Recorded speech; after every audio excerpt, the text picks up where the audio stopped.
Hello বন্ধুরা, সিনেফিলিক সুলগ্ন চ্যানেলে তোমাদের সবাইকে স্বাগত।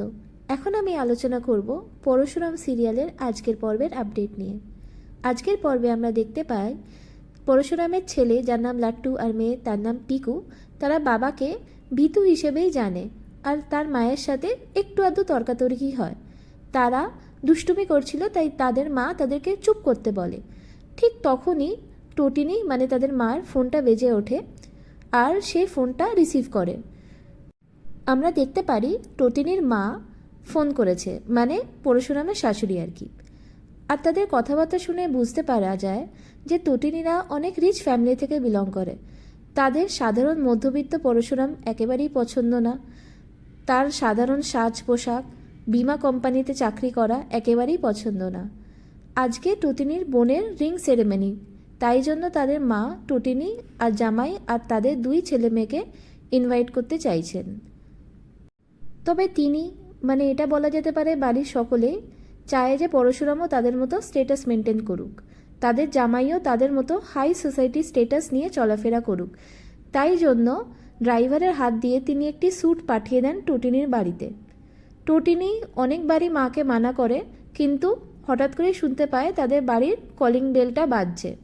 টটিনি দরজা খোলে, অনিচ্ছা সত্ত্বেও তাকে সেই স্যুটটা নিতে হয়। আর ঠিক তখনই পরশুরাম বাজার থেকে আসে। সে সবটাই বুঝতে পারে যে তার শাশুড়ি মা চায় না যে সে সাধারণ সাজ পোশাক নিয়ে তাদের পার্টিতে যাক। টটিনি রিকোয়েস্ট করে পরশুরামকে স্যুট পরে নেওয়ার জন্য, ব্যাস একদিনের জন্য আর কি।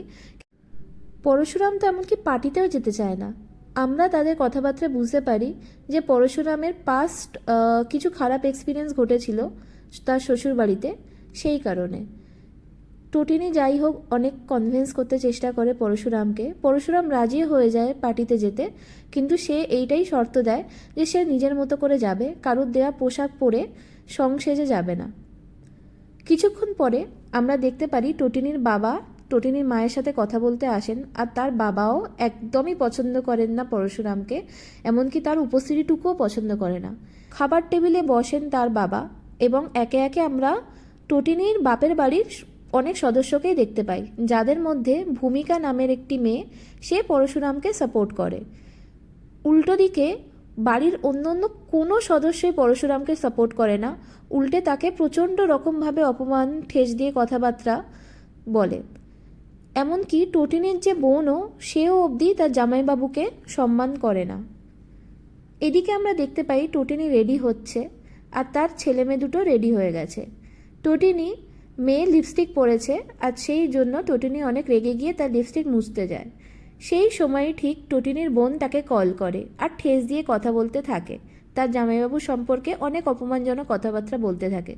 টটিনিও সাফ জানিয়ে দেয় যে আজকের পার্টিতে যেন তার স্বামীকে নিয়ে কোনো রকমের অশান্তি না হয় এবং তাকে যেন কেউ অপমান না করে। এদিকে পরশুরাম আসতে দেরি হচ্ছে বলে টটিনি তাকে কল করে আর জানায় যে তাদের ইভিনিংয়ের মধ্যে পৌঁছতে হবে, তাই তাড়াতাড়ি আসতে। পরশুরাম বলে যে না, তার অনেক কাজ আছে, তাই সে ডিরেক্টলি যাবে। টটিনি যেন নিজের মতো তাদের দুটো বাচ্চা নিয়ে গাড়ি মানে তাদের যে গাড়ি আছে সেটা নিয়ে আর কি ভেন্যুতে পৌঁছে যায়। যাই হোক, পরের সিনে আমরা কিছু লোকজনদেরকে দেখতে পাই, যাদের মুখ দেখেই বোঝা যাচ্ছিল যে তারা খুব একটা ভালো কাজের সাথে যুক্ত নয়, এবং তারা একটি স্পিড বোটে করে কোথাও একটা যাচ্ছিল। আর তাদের কথাবার্তাতেই বোঝা যাচ্ছিল যে তারা অবৈধ মাল পাচার টাইপের কোনো কাজের সাথে যুক্ত রয়েছে। অন্যদিকে আমরা দেখতে পাই কিছু লোকজন ঈশ্বরের নাম গান করছিলেন, এবং পরশুরামও সেই ভিড়ে মিশে যায়। তার সঙ্গী তাকে বলে যে টার্গেট তাদের জালে ধরা পড়েছে, মানে যে শত্রুদের তারা পিছু করছিল তাদেরকে তারা ধরতে পেরেছে। ফোন পেয়েই পরশুরাম তাড়াতাড়ি করে সেখান থেকে উঠে পড়ে, কোমর থেকে পিস্তল বের করে ছুটতে থাকে তাদের শত্রুর মোকাবিলা করার জন্য। বন্ধুরা, এই সিনটা খুবই রুদ্ধশ্বাস ছিল, যেখানে আমরা দেখতে পাই পরশুরামের অ্যাকশন। সে কিভাবে একটি লোককে গুলি করলো, মানে এনকাউন্টার করলো, সে তাদের শত্রু ছিল, এবং তারপরে আরেকটি লোককে মেরে জলে ফেলে দিল। আর তারপরে সে আইকনিক ডায়লগটা দিয়ে আজকের পর্বটি শেষ হয়ে যায়। ডায়লগটা ছিল এমন যে বিষ্ণুর ষষ্ঠ অবতার পরশুরামের হাতিয়ার ছিল কুঠার, আর এখনকার পরশুরামের হাতিয়ার হলো প্রহার, আর সাথে চেম্বার। ভিডিওটি ভালো লাগলে আমাদের চ্যানেলটিকে সাবস্ক্রাইব করতে ভুলো না। ধন্যবাদ।